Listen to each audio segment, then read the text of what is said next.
Hello everyone, and welcome to another review of mine. This time I'll be talking about the game that really changed up the Souls formula, Elden Ring Nightreign. This has been the game that me and my friends have been waiting for ever since its announcement. Elden Ring Nightreign, the spin-off title of the Elden Ring series. This Souls game by FromSoftware isn't any regular Souls game. No, it's the black sheep in FromSoft's catalog. It's not your generic, and I say that lightly, Souls game. It's the first Souls game that prioritizes multiplayer gameplay. Although you can play the game with solo, it's best advised that people play with others, whether that be with friends or with randoms. It's also the game that took the movement and leveling system from Sekiro, since it's far more fast-paced and simplified compared to the past few games. This is not only the game that introduced character-specific classes, but is also the game that collided two completely different IPs together. It integrated both the worlds of Elden Ring and Dark Souls. Because of these factors, this in turn has made many question its validity and implication of both the lore and gameplay of Elden Ring and Dark Souls. My review will be formulated slightly differently compared to my other reviews that I've done so far, not only because I want to try something new, but because this game doesn't follow the same style as the previous games do. Although it's still very much a story-driven game, it tends to lean more towards the gameplay, so that's why I wanted to mention this. I'll first be talking about my experience with the game, basically how easily I was able to get used to things and figure out, here and there without getting external help. Then I'll talk about the positives of this game and then the negatives. Afterwards, I'll suggest some ideas that might either fix the negatives, of which I talked about, or just things I'd love to see be added to this game to make it greater and increase its longevity. So my experience with this game, it's wonderful. Despite the game getting a substantial amount of criticism within its first few days of release, I've had plenty of fun playing the game with my friends. As of the time I'm writing this script, last night I was able to beat all 8 bosses, and even though at times it felt dreadful getting to the Night Lord, I still had a very great time. When first loading up the game, if I remember correctly, you get a tutorial area, which is very unheard of for Souls games, and I very much appreciated this change. Besides that, the game felt very interesting. It could be because prior to playing this game, I had completed my first playthrough of Dark Souls 1, and haven't played Elden Ring in months. However, the overall feeling and gameplay of this game is amazing. Walking around the round table hold and seeing all the Nightfarers sitting in different places was sick. For those that don't know, Nightreign is also the first game to actually lock players into a single class type. Basically, in regular Souls games, there are classes, air quotes, that you can start with, but they're more or less a character that has specific skills given to them, which matches the starting armor and gear. Players then can easily change out their equipment the second that they get a new weapon or armor piece. In Nightreign, however, you're not able to change the look or armor of your character besides with skins. You're only able to change what weapons you use, what talisman you decide to bring, and 4 random items. With weapons, although any character can pick up a bow, some prefer a certain type of weapon. So for me, I had chosen to use Guardian, the bird motherfucker. His weapon type that he prefers is halberds. This means he tends to have special movesets with this weapon type and a few other things. Players can also carry a maximum of 2 talismans. Although I haven't found any that are good, it's good to have any equipped. Finally, you have the final slot, the item slot. Here you can bring up to 4 different items, and anything that gives you small amounts of buffs, such as an FP crystal, which restores your mana, turtleneck, which boosts stamina recovery, and much more. That's basically the entire inventory system in Nightreign, and although it was slightly different compared to Elden Ring, I quickly adjusted to it. There are also relics. They're stones that either passively give buffs to players, or give the buff once a player has activated it by doing certain weapon counters or anything else. There are a few more things in the game that aren't too important, and I don't want to dive too deep into them, mainly because I want to talk about the actual gameplay. So what's the gameplay like? Well, for the first 10 to 15 hours, it feels fresh. Then it starts to feel a bit repetitive, mainly because the map doesn't change all that much, and even though there are little events that occur, it still takes 30 to 45 minutes to get to the boss on the same map with, like I said, minimal changes. So it starts to feel a bit stale, but if you're playing with friends, that boredom becomes the funniest and weirdest moments. And while running around, you can also be invaded by certain bosses. Me and 2 other buddies on the first day got invaded by Morgoth at least 3 times. That was a nice experience on the first day, but since then, I haven't encountered many other invasions. The bosses that you get to fight at the end of the night, or each night, I would say is the second best thing in the game, though I have to say that the first night bosses are quite boring at times. I'd love to see more Dark Souls bosses be added to there, if not maybe some Sekiro ones. I would like to add or recommend Demon Souls or Bloodborne as well, but FromSoftware would have to consult Sony and that would be a pain in the ass, so let's not do that. But anyways, the loot system ain't bad. It's just a bit underwhelming, especially the night boss rewards can feel a bit, unrewarding at times. Oh, and that's another thing I forgot to mention. Although the game doesn't mention it at all, and despite me praising FromSoft for adding some kind of tutorial system, each Night Lord is weak to a certain type of element. This can be seen next to their boss token / icon thing, and I'm not sure if using this element that they're weak to means you produce more damage, but what I do know is that it allows you to stagger the bosses a lot more frequently. It's not exactly the stagger where you can get a critical hit on them, but it does slow them down while giving you a little bit of breathing room and possibly allowing you to do some free damage. The final thing that I want to add, after having played a little bit more of the game, each point of interest can have a little icon next to them that shows what type of element that place will drop. So let's say a boss is weak to fire, you'd want to find a place that has a fire icon for a chance at dropping a fire type weapon. On to the next section, the positives. There are many. For starters, the game is a multiplayer. This is the first Souls game that truly supports real multiplayer. Though it's not the best. I'll talk about its downsides in the negative section. The next thing is, strangely enough, the character-specific classes. I say this because I would imagine a lot of Souls players tend to go for what is the most broken build, or just try to mimic the same loadout for every game.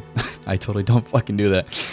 However, because there are characters that prefer certain weapon types, in a sense, it makes the player try and explore new options, such as new weapons or Ashes of War, that they might have never used in normal Elden Ring. Another positive is the RNG aspect.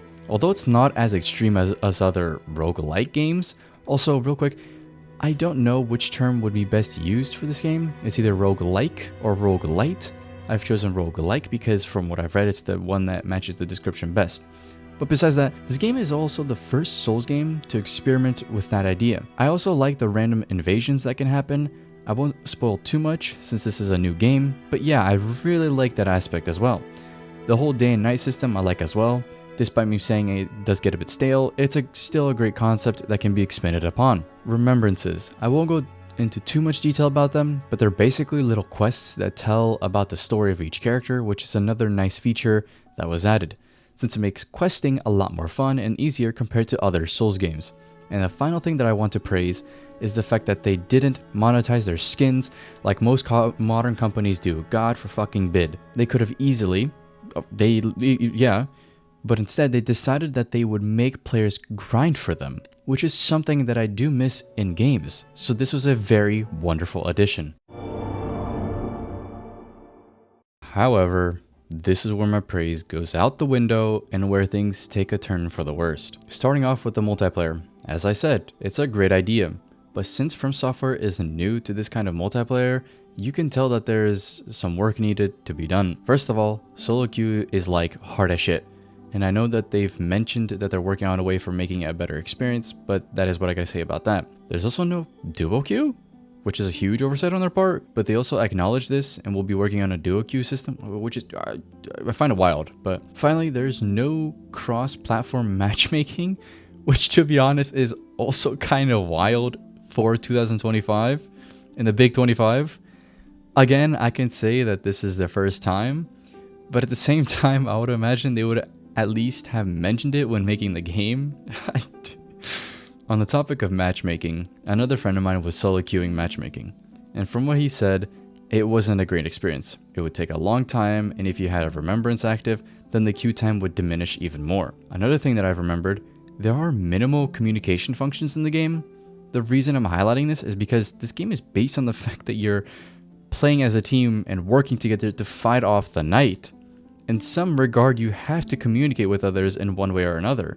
Yet there's no text chat or voice communication. It's just a simple pinning system and those fucking rock things that have pre-made voice lines. So those are the things that need to be worked on as well. The other thing that I wanted to talk about is the repetitiveness. Although this game is randomized, it's not enough. The map barely changes from run to run, and there aren't enough skills or attributes or rewards that truly make you feel as if you're getting stronger as you go. As a matter of fact, just leveling up your character feels like you're getting stronger rather than getting some buff that would significantly impact you and your team's performance in some regard. So build crafting does still feel a bit, limited and underbaked. Another aspect which I want to mention is the invaders. They're a bit lackluster. I don't want to talk about them too much since it would spoil, but I just wanted to mention that they're just a bit numb. More variety could be implemented. Off the top of my head, I was able to come up with 3 more things.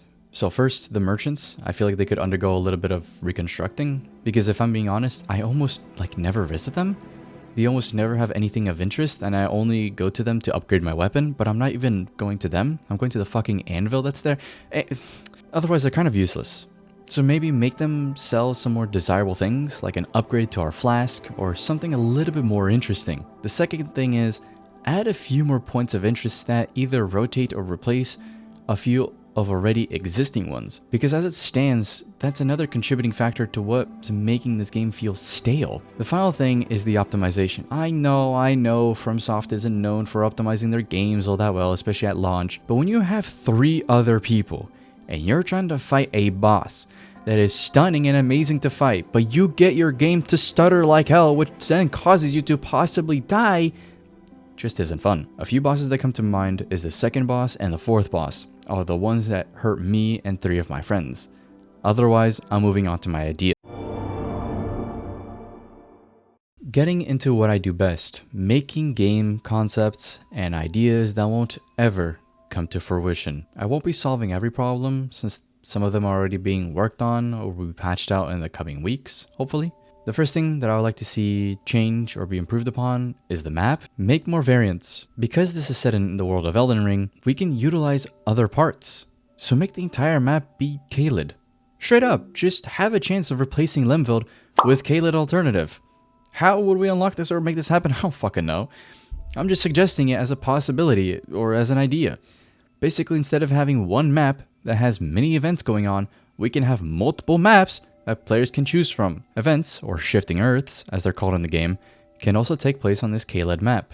One of them could have a normal part of Limfield appear on it, or even some snowy mountains. There goes another map idea. A fully snowy area. Something similar to the Mountain of the Giants in Elden Ring. Whoa. But let's say they don't want to do that, or they don't want to make more separate maps. Okay, fine.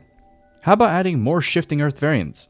For example, have parts of the Dark Souls world be a shifting earth event. Maybe a piece of Anor Londo could be explored. Maybe the hellhole that Blighttown is. Who knows? There's also the expansion of POIs, or points of interest. Simply adding more variants to the existing ones would be a good change. Make them look different from one another. Have a castle that's fully on fire, and players have a limited time to get to the boss before they're burnt alive.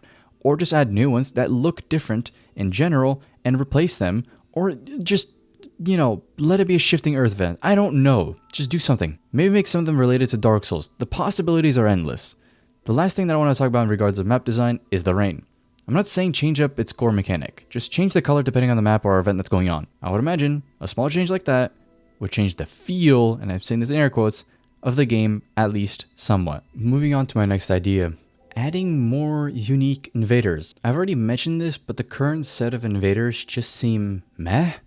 Unless my luck is straight up dog shit, none of them are really interesting and are just more reused bosses. They're not just any normal reused bosses. I wish I could go into more detail, but I'm going to withhold. Anyhow, an invader that I came up with so far is Artorias. I think he will easily fit into this role because of who he is. Just going based on how he already looks like he's been consumed by a darkness of sorts.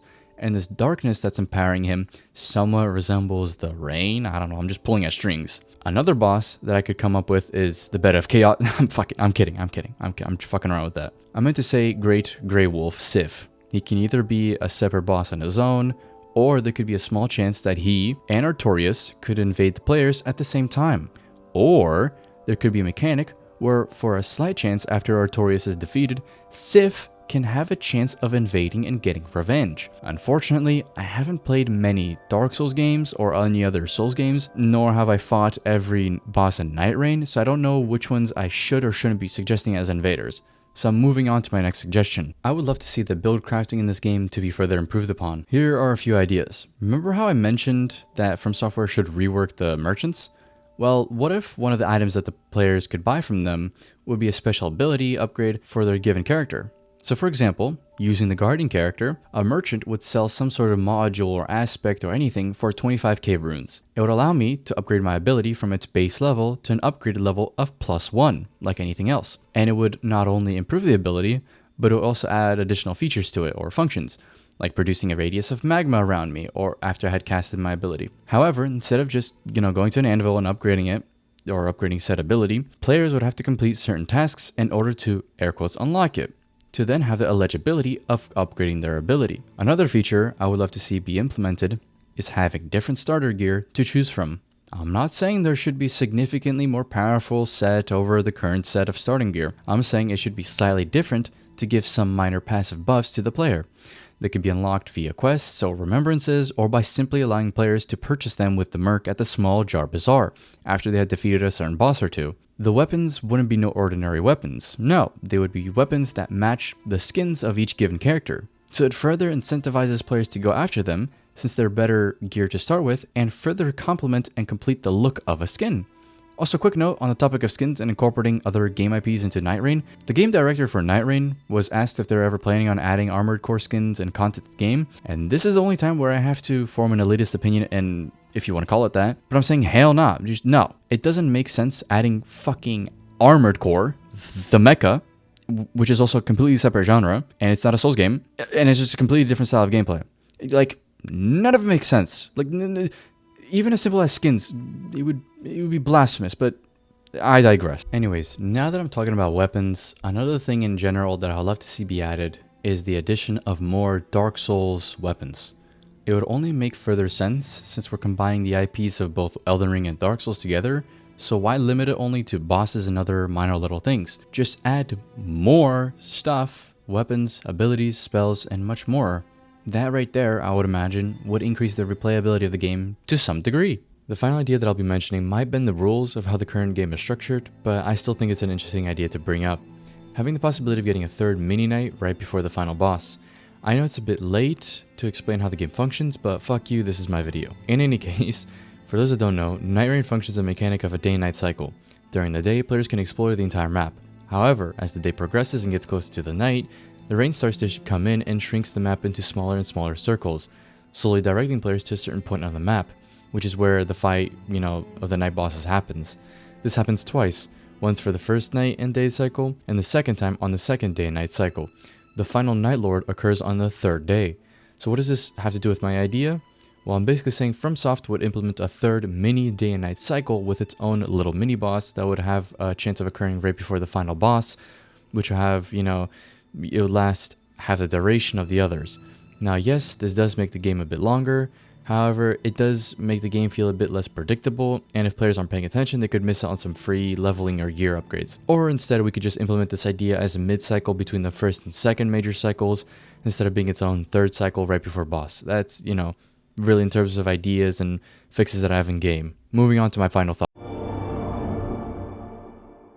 I hope that me suggesting new ideas didn't stray away from the actual review of the game. I was more or less trying to shine the spotlight on what kind of problems this game has while also finding ways of fixing them. I hope that my actual review part actually gave a review to you guys. I've read it back a few times and at least to me, it seems to do just that. Besides that, honestly speaking, this game is great, but it's not overly amazing. It's great that From Software is trying out new things, but at the same time, they have a long ways to go before they actually get good at it, which I think is fine. In the world where companies have become too greedy and the only thing that they produce is either remasters or remakes and don't bother trying out new IPs or making original sequels, this is a very wonderful change of pace. My grade for this game has bounced a lot, both when I was playing the game and when I was writing this review. At first, I was going to give it an A, but now thinking about it, and looking at my own review and analysis, I have to give it a B. If I were to give it an A, it would be at the bottom of A, so worse than Dark Souls 1, but I still think it's fair to put it at B, at least for now. It's a great start, and I would imagine they can easily change things around. Anyways, that's all from me. See ya.